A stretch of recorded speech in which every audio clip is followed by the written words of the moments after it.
Distinguished faculty and students at the MYRA School of Business. When Professor Panini first invited me here, I assumed he was asking me to come and give a classroom lecture. And I immediately agreed to do it because I haven't been to Mysore in a long time and I thought it's a good opportunity to come here. Then I discovered when I received an invitation from Dr. Saliniers that this was little more than a classroom lecture. But what Professor Panini said to me was, I want you to talk about the sociology of Indian business.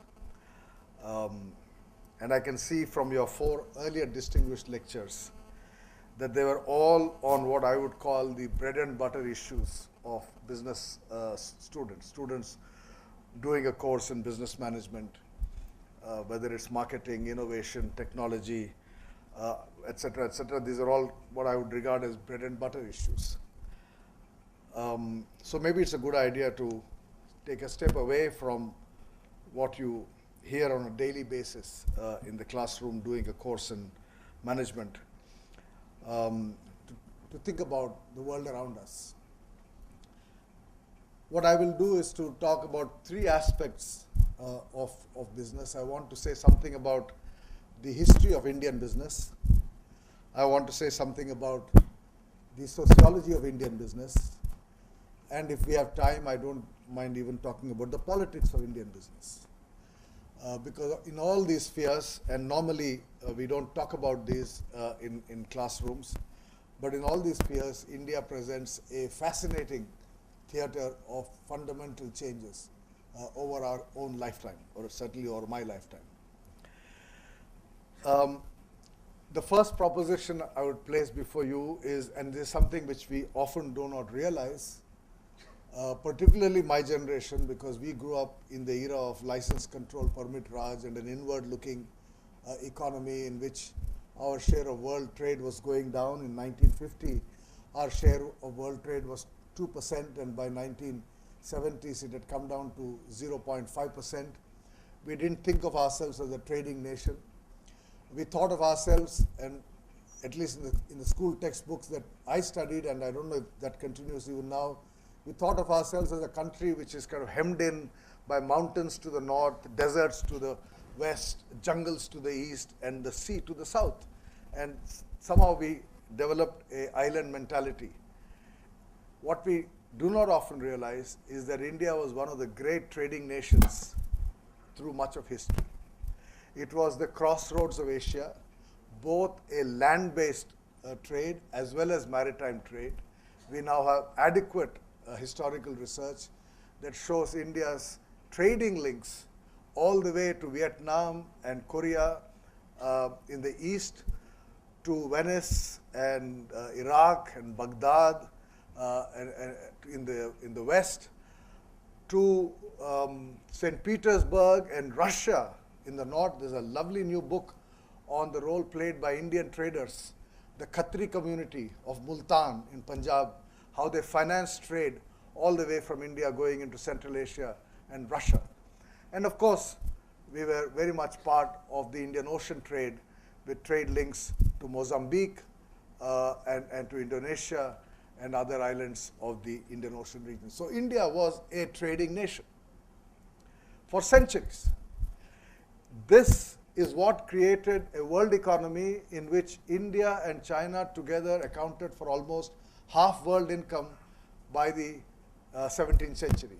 China's share was 1% more than India's, about 24%. India's was 23%. By around 1700, we were the world's largest economies. And it's only over the subsequent 200 years that, because of European expansion, the European mastery of the seas, their mastery of maritime technology, of manufacturing technology, of military technology, that Europe was able to conquer most of Asia, Africa, and Latin America, and Far East. And as a result, China and India became declined. Our share of world income went down from around 23% in 1700 to about 3% by the beginnings of the 20th century. And China's share went down from around 24% to about 5%. In the last half a century, both of us are trying to recover this share. China has certainly done much better than us. Their share of world trade now is about 12%. Our share of world trade has gone up from 0.5% to 2.5%. China is a trading superpower. We are not there. So the first point I'd like to leave with you is to remember that we have for centuries been a trading nation.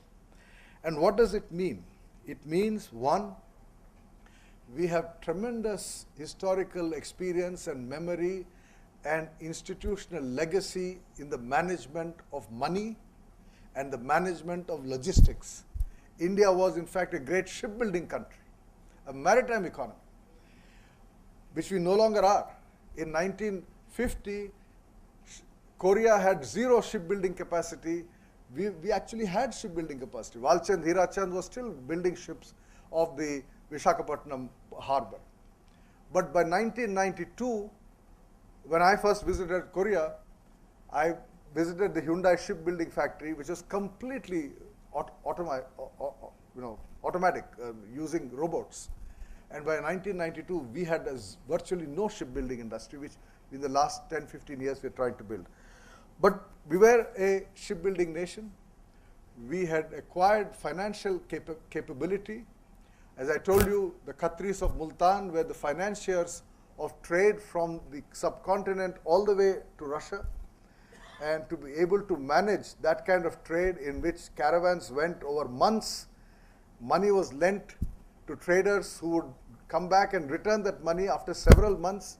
You can imagine the level of trust, the level of information that these traders had, who took how much, where was he headed, how would he go, how do you make sure that he comes back and repays you, etc., etc. The cycle of money was being maintained because of trade. We were a great trading nation. We were not a great manufacturing nation. We had handicraft industry, we had textiles, we had some manufacturing capacity, but certainly in this field, China was far ahead of us. And then when European colonialism came, whatever capacity we had was destroyed. So that by the beginning of this century, there was virtually very little trading, manufacturing capacity. What happens around the time of the interwar period between the First and the Second World Wars is the British decide to encourage manufacturing, jute, textiles, sugar, and very quickly the Indian financial community, the money lending merchant community, the Marwadis mainly, or the Chettiars in the south, the two major communities that for centuries had been involved in money lending and merchant activity, moved into manufacturing. So who are the big names in the manufacturing in the interwar period? Birla, Singhania, Kanoria, Dalmia, Narang, and in Western India, the Parsi community, in Southern India, the Chettiar community, move into manufacturing activity.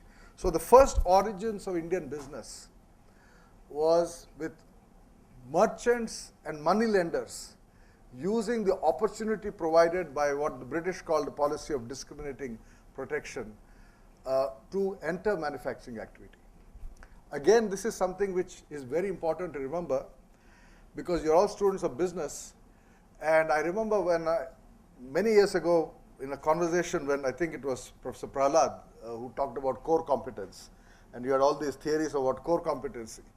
Once Samir Jain, who was the vice chairman of the Times Group, Bennett Coleman, who published the Times of India and the Economic Times, said to me, Mr. Baru, what is all this talk about core competency? So I tried to kind of explain to him. He said, oh, this is all nonsense. We Indian businessmen have one core competency. We know how to make money. Whether I make that money in selling a newspaper or selling toothpaste or selling steel or selling automobiles or selling electronic, whatever the product, my competence is in the management of money and the management of people. So in some ways, that was the legacy of the experience of Indian business development, that you had a class of people,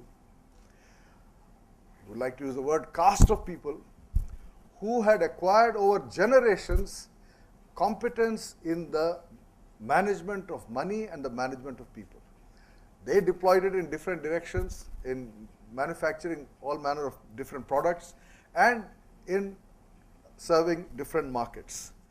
So the second point I'd like to leave with you is the idea that we have, apart from a trading history and a trading culture and a money management history and a money management culture, we have a caste or a class of people who had the competence to move very quickly into new opportunities. This is very important to remember today because we see waves of Indian business emerging. You know, the interwar period was the first wave, the period when the Birlas and the Tatas and the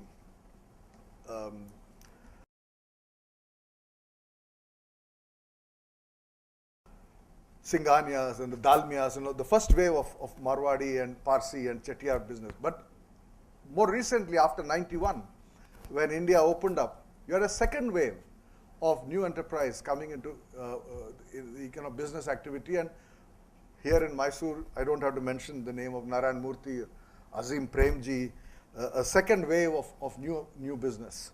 And what we probably are now seeing with Startup India, etc., is a third wave of new business groups.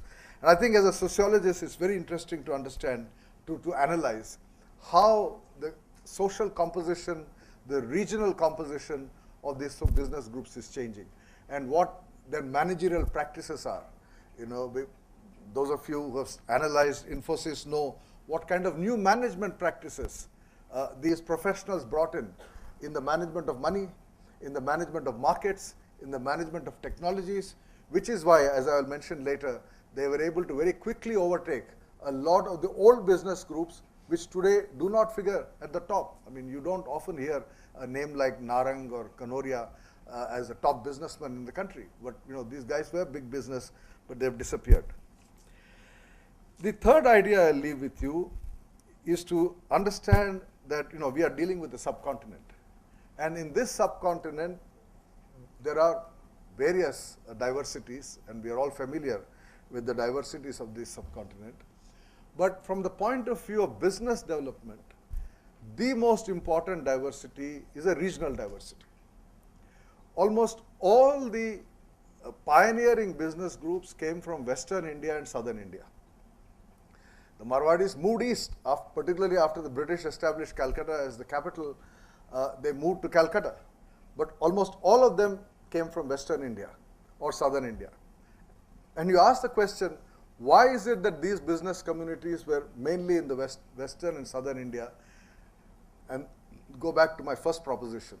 It was all about the history of trading over centuries.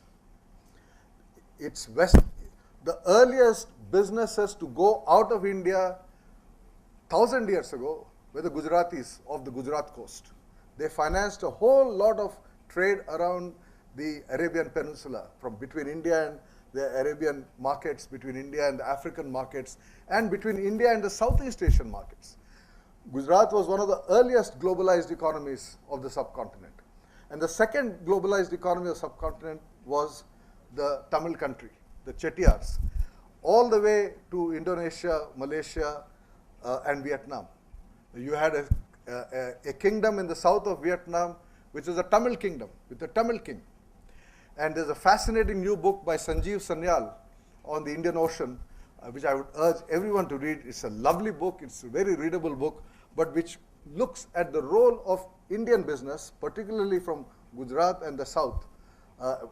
Not just Tamils, are Telugus also, the Satavahanas from coastal, from Visakhapatnam, what is now Orissa, right down from Orissa through Visakhapatnam, the Satavahana Empire was a globalized empire with businesses in Southeast Asia, across Malaysia. And I keep arguing that my ancestors must have come from Malaysia because the word Baru means nothing in Telugu, but it means new in Malay. It's a Malay word.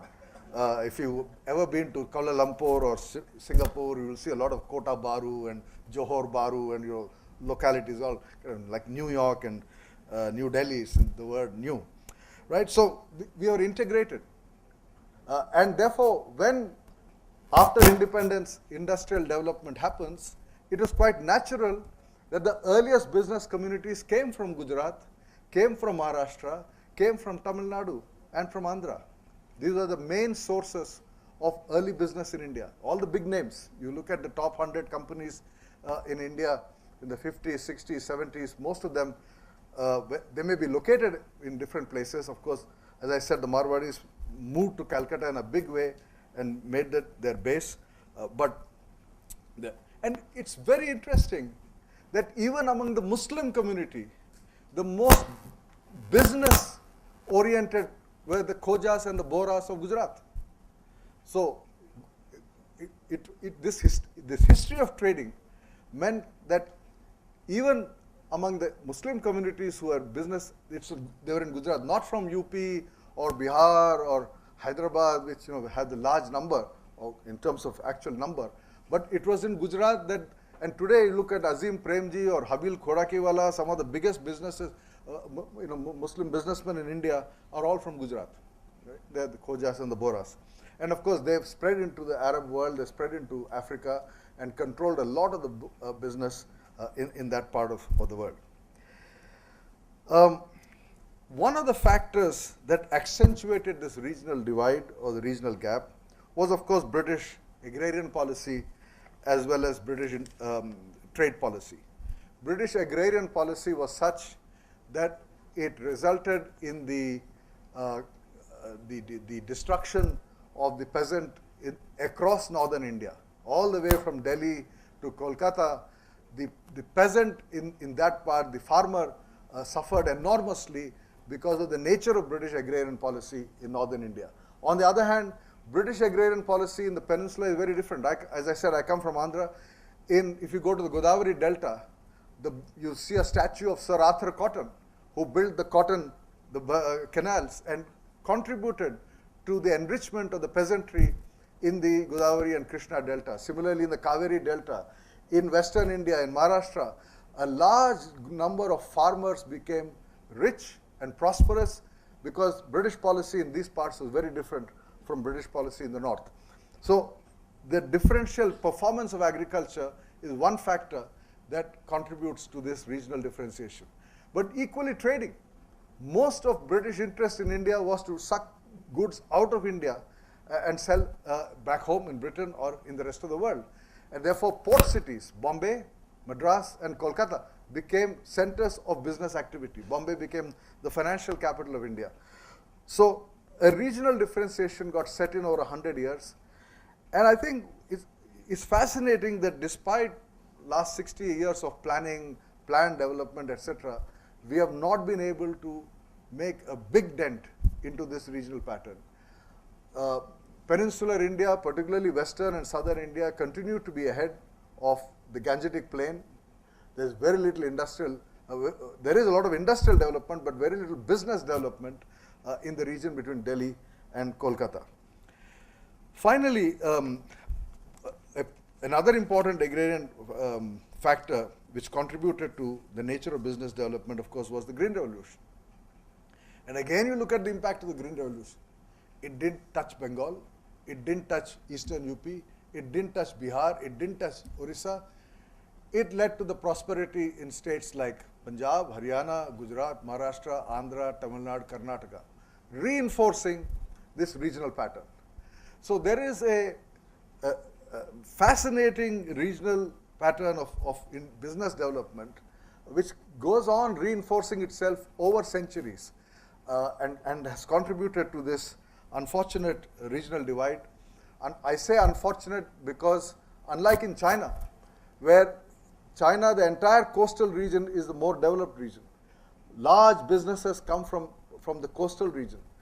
And the new Chinese business class, the capitalist class, is essentially all along the coastal region. But the Chinese population density is also along the coastal region.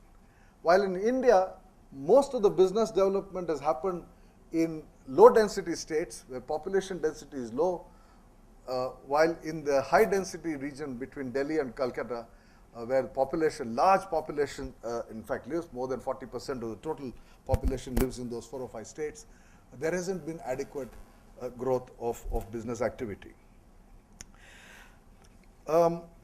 One factor that made an impact on business development is not a sociological factor, but in fact is a political factor, if you like, is the role of government.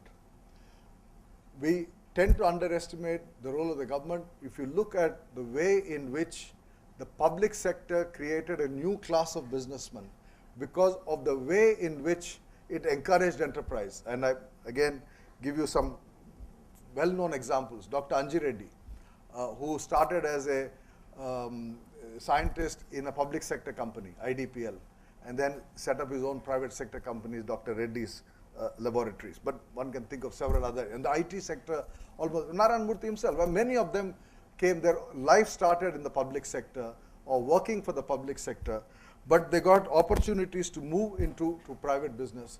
And therefore, one must not discount the positive role of the state, talking about public policy, how state intervention actually created the opportunity for new classes. Unlike the traditional business classes or castes, we had new business castes or classes that came up in the 60s and 70s. And 1991 became an important turning point because till 1991, we had a very restrictive license permit Raj, which meant you had to go to Delhi to get a license to open a factory or a shop or an establishment here in Mysore. And what did that license permit Raj mean? It meant that those who are already powerful, those who are already rich, those who are already influential, which is all these business groups which I've mentioned, could go to Delhi and get the licenses.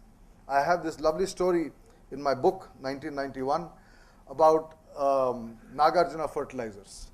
When Nagarjuna Fertilizers was being set up, KVK Raju, who was again in the public sector, he was in Union Carbide, an American company, left Union Carbide and decided to apply for a license, and found that he was unable to open any door in Delhi.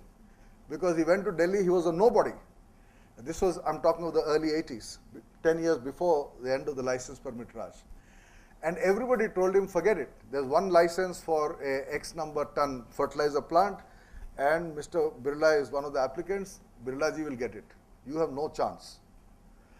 And he had virtually given up.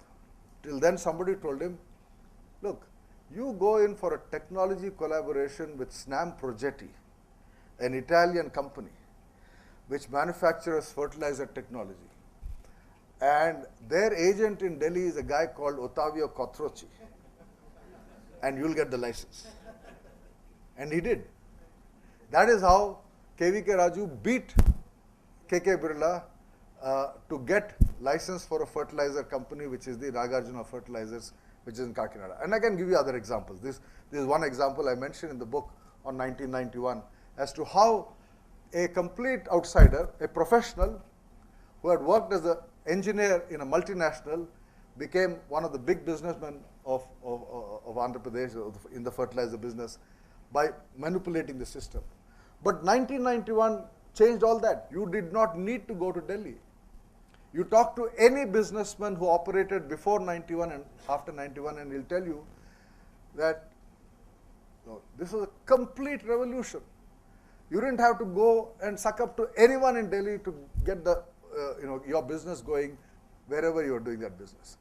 So real enterprise then starts to grow. And a lot of the companies, you look at the data, I think a lot of these business magazines have this annual listing of top 100, top 500 companies. You go back and look at the data, 1960, top 100 companies, a set of names. 1970, same names. 1980, same names. From 1980 to 1990, if my memory serves me right, only there was one new entrant called Dhirubhai Ambani, right? And then you look at the top 100 in 1990 and then top 100 in 2000. Complete change. Shiv Nadar, Narayan Murthy, Azim Premji, Anji Reddy, a whole lot of new pharmaceuticals, IT, all entered the top 100 list by 2000. So that was a year of dramatic change in the social composition of Indian business. One of the criticisms that's often made about the growth of Indian business is the fact, of course, that there is a lot of cronyism, and of course I mentioned the fact that the license permit Raj was a source of enormous corruption. You had influence, you got. But in the last decade, we have seen a reversal of this process. What we started in 91, we saw a reversal of the process when in many infrastructure areas, government gave out licenses. Telecom, road construction, port construction, these are all petroleum. These all became sectors in which, once again, we are crawling back to a license permit Raj, in which those who had influence, those who had connections, were able to get these licenses. But I think one of the benefits of the 2G scam is that that was a shake-up. It was a wake-up call. It has created awareness, and it has certainly set into momentum a national campaign against corruption. We now see that very much behind the demonetization move, that there's a new wave of middle-class consciousness which is preventing politicians from taking advantage of their power in favoring one business group over another. And I think we are at the cusp of a third wave. As I mentioned, we had the first wave in the before independence. We had the second wave after 91.